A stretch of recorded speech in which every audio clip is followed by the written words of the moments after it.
Hit സംവിധായകൻ ആറ്റ്ലിയും അല്ലു അർജുനും ഒന്നിക്കുന്ന സിനിമയുടെ ഔദ്യോഗിക പ്രഖ്യാപനം വന്നതു മുതൽ ആകാംക്ഷയിലായിരുന്നു പ്രേക്ഷകർ. ആരാധകരെ ഏറെ ആവേശത്തിലാഴ്ത്തിയ പ്രഖ്യാപനത്തിലൂടെ ഈ കൂട്ടുകെട്ടിൽ ഒരുങ്ങുന്നത് ഒരു ബ്രഹ്മാണ്ഡ ചിത്രമായിരിക്കുമെന്നും അണിയറ പ്രവർത്തകർ വ്യക്തമാക്കി.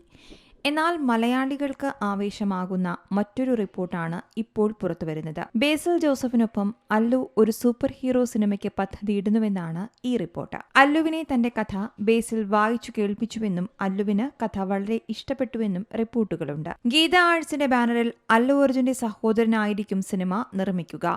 ജേക്സ് ബിജോയ് ആയിരിക്കും സിനിമയുടെ മ്യൂസിക് ചെയ്യുന്നത്. സൂപ്പർ ഹീറോ സിനിമ എന്നതിൽ വ്യക്തത വരാനിരിക്കുന്നുവെങ്കിലും ഏറെ നാളായി ബേസിൽ ജോസഫ് സംവിധാനം ചെയ്യുമെന്ന് പറയുന്ന ശക്തിമാൻ റീബൂട്ട് ആയിരിക്കും സിനിമയെന്നും ഊഹാപോഹങ്ങളുണ്ട്. ബോളിവുഡ് താരം രൺബീർ സിംഗുമായി ബേസിൽ ചർച്ച ചെയ്ത സിനിമയാണ് ശക്തിമാനെന്നും റിപ്പോർട്ടുകളുണ്ട്. അതേസമയം കഴിഞ്ഞ ദിവസമായിരുന്നു ദീപിക പദുക്കോൺ അല്ലു ആറ്റ്ലി സിനിമയുടെ ഭാഗമാകുന്നതായി അണിയറ പ്രവർത്തകർ അറിയിച്ചത്. ആറ്റ്ലി ദീപികയ്ക്ക് കഥ വിശദീകരിച്ചു കൊടുക്കുന്നതും ദീപിക സീനുകൾ ചെയ്യുന്നതിന്റെയും വീഡിയോകൾ പങ്കുവച്ചുകൊണ്ടാണ് അണിയറ പ്രവർത്തകർ ഈ വമ്പൻ അപ്ഡേറ്റ് പുറത്തുവിട്ടത്.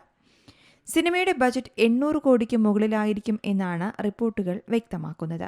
200 കോടി പ്രൊഡക്ഷൻ കോസ്റ്റ് വരുന്ന ചിത്രത്തിന്റെ VFXന് മാത്രം 250 കോടിയിലധികം രൂപ ചെലവാകുമെന്നാണ് സൂചന. ഇതോടെ ഇന്ത്യൻ സിനിമയിലെ തന്നെ ഏറ്റവും വലിയ പ്രൊജക്ടുകളിൽ ഒന്നായി ഇത് മാറുമെന്നും വിലയിരുത്തലുണ്ട്. News desk Zee Malayalam news. ഏറ്റവും പുതിയ വാർത്തകളും വിശേഷങ്ങളും വിരൽ തുമ്പിലറിയാൻ സീ മലയാളം ന്യൂസ് എല്ലാ ഡിജിറ്റൽ പ്ലാറ്റ്ഫോമുകളിലും ലഭ്യം.